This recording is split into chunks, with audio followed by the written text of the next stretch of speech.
Good afternoon, everybody. This is Pastor Clint coming to you from Grace Covenant, helping you get ready for worship this week. I'm so excited because we're going to be starting a new worship series this week as we come to the end of October and beginning of November for us here at Grace Covenant. As for a lot of churches, it is stewardship season, and so we're going to be having our stewardship focus for the next 3 weeks. That will culminate in our Pledge Sunday on November the 10th. So for our stewardship season this year, we're going with the theme, A Wonderful Life. Wonderful Life. If that sounds like a certain movie that you associate with the Christmas season, you are right. We're going to be using some clips from the movie It's a Wonderful Life as part of our worship, and to talk about the role that finances play in our lives and how they relate to our faith. Now, I know your first response to that is probably, It's a Wonderful Life is a Christmas movie. Why are we talking about it in Halloween? When I first heard this idea, that was my reaction too. Don't worry. But then I thought about it, and I rewatched the film, and in the movie, Christmas is almost an accident. And certainly it was a marketing tie-in for the movie, but the movie is really about choices, the choices we make, and with our time and our finances. So it's really a movie about stewardship in a lot of important ways. So we're going to be using that. We're going to be doing some different things in worship as part of this worship series. So I'm looking forward to that. And so our passage for this week, our scripture passage this week, for the first time in 6 weeks, we are not in the Gospel of John. Doing something different this week. I know for some of you that'll be disappointing because you've really enjoyed the John series and doing that deep dive into one book of the Bible. And I've gotten a lot of positive feedback about that, so that'll definitely be something we incorporate more in the future. But our passage for today is from Matthew 22, and it's verses 15 through 22. It's a familiar passage, a passage that comes up frequently at this time of year related to stewardship. It's the story of the Pharisees coming to Jesus with the question about taxes. So I'm going to read the passage for you, and then I'm going to talk about some things in the passage that are probably not going to come up specifically on Sunday, but they're going to give you the background for understanding this passage better. When I do these videos, I don't want it to simply be a commercial for what we're going to do on Sunday. I want to give you some of the background and some of the what's going on in the passage, so you'll have that. So when we read the passage and talk about the passage on Sunday, you'll already have that knowledge there. So here's Matthew's telling of this story. Then the Pharisees went and plotted to entrap him in what he said. So they sent their disciples to him along with the Herodians, saying, "Teacher, we know that you are sincere and teach the way of God in accordance with the truth, and show deference to no one, for you do not regard people with partiality. Tell us then what you think. Is it lawful to pay taxes to the emperor or not?" But Jesus, aware of their malice, said, "Why are you putting me to the test, you hypocrites? Show me the coin used for the tax." And they brought him a denarius. Then he said to them, "Whose head is this, and whose title?" They answered, "The emperor's." Then he said to them, "Give therefore to the emperor the things that are the emperor's, and to God the things that are God's." When they heard this, they were amazed, and they left him and went away. So the first thing to point out in this is the Pharisees in the story are trying to get Jesus. This is a gotcha question. And you can see those all the time. If you watch a lot of the news, interview shows on the news, there's always gotcha questions where they're trying to get somebody to say something that's going to be really unpopular or that can be easily manipulated. And so that's what they're trying to do to Jesus.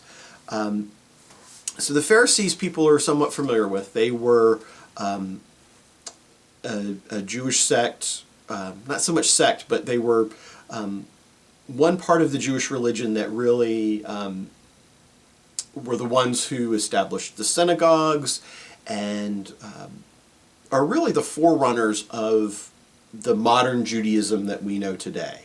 The Sadducees are another group that come up sometimes. They were really focused on the worship in the temple and the role of worship in the temple. But the Pharisees were, in some ways similar to Jesus, they were about people's relationships with God on a regular, day-to-day kind of level. And so they were more out in the countryside. They were more involved with people on a much more common basis. But the other group that's here is called the Herodians. And this was not so much a religious group, but a political group. And this was the political group that supported the successors of Herod the Great to rule in Palestine. And one important thing to know about them in relation to this question is the only way the Herodians, the heirs of Herod, could rule in Palestine is with support by the Roman Empire. And so they are a pro-Roman faction. The Pharisees, as far as a political leaning, were generally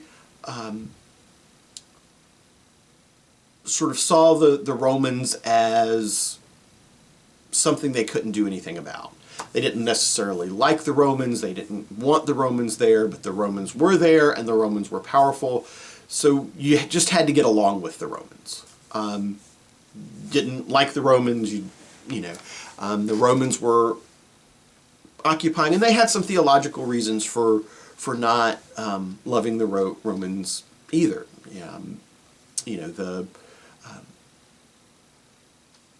The Roman coin had the image of Caesar on it, which was, violated the Ten Commandments, and so there was always tension in the first century area of Palestine because of the Roman influence, and the Romans were different, and the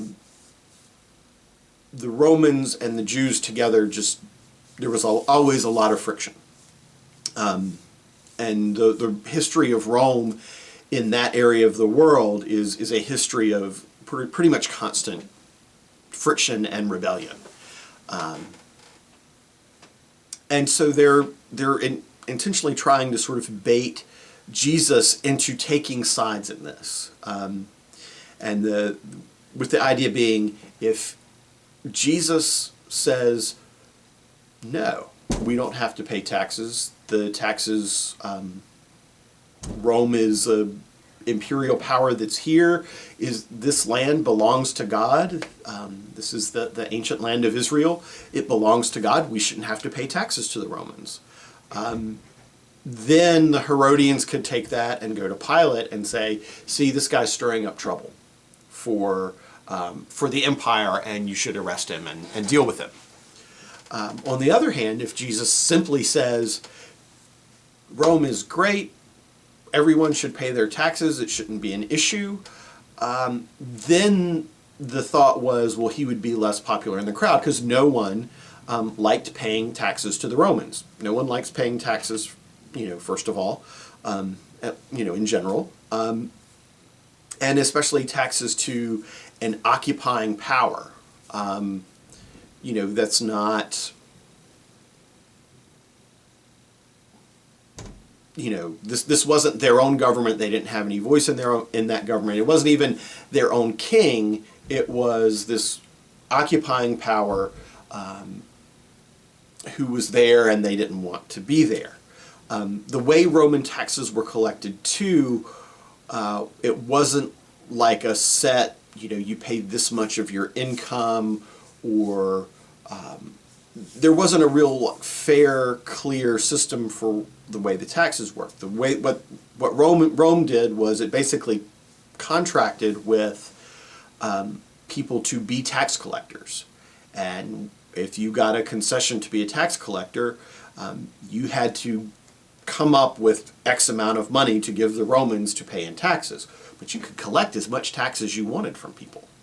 And you had this official status so that if anybody messed with you, if anybody refused to pay you,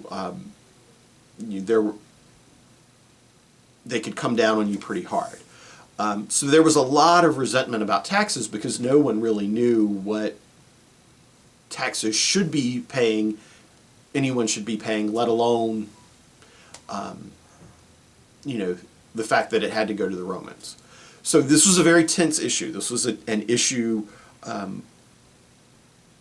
that was intentionally fraught, and that's why they were asking this question to Jesus with the idea of trapping him. And Jesus is onto them. They sort of come to Jesus very, they're complimenting him. We know you do not show partiality, and acting like this is a legitimate sort of faith question for him, when it's really not. It's really a way to entrap him, and so he sort of points that out. He knows what they're up to, and so he gives a somewhat evasive answer, but an important answer and a very meaningful answer. He asks for the coin and says, "Whose image is this? And whose title?" And they say it's the emperor's. It says, and so Jesus' answer has two parts to it. "Give therefore to the emperor the things that are the emperor's." The emperor's coin, it is okay to give the emperor's coin to the emperor. Meaning, sort of not falling into the trap of getting arrested, and saying, it's okay to pay the tax because the tax is not what's really most important. Then the second part of Jesus' answer is where the punch is, and it says, and to God give the things that belong to God. And so he really turns the whole thing around, because he takes this question that's about taxes and makes it a question about what our priorities are, and what we really owe to whom. And that, paying taxes to the emperor is not about having allegiance to the emperor, but our ultimate allegiance belongs to God. And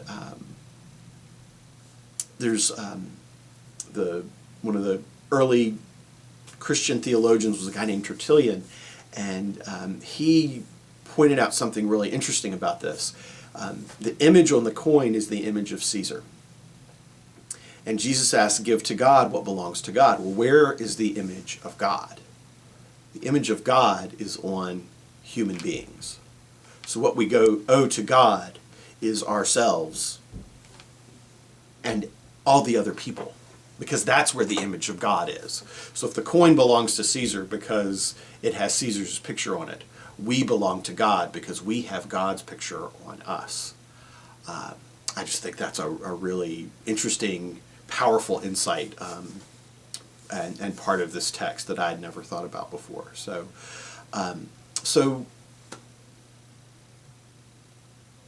that's the text we're going to be talking about this Sunday as we start our discussions about stewardship.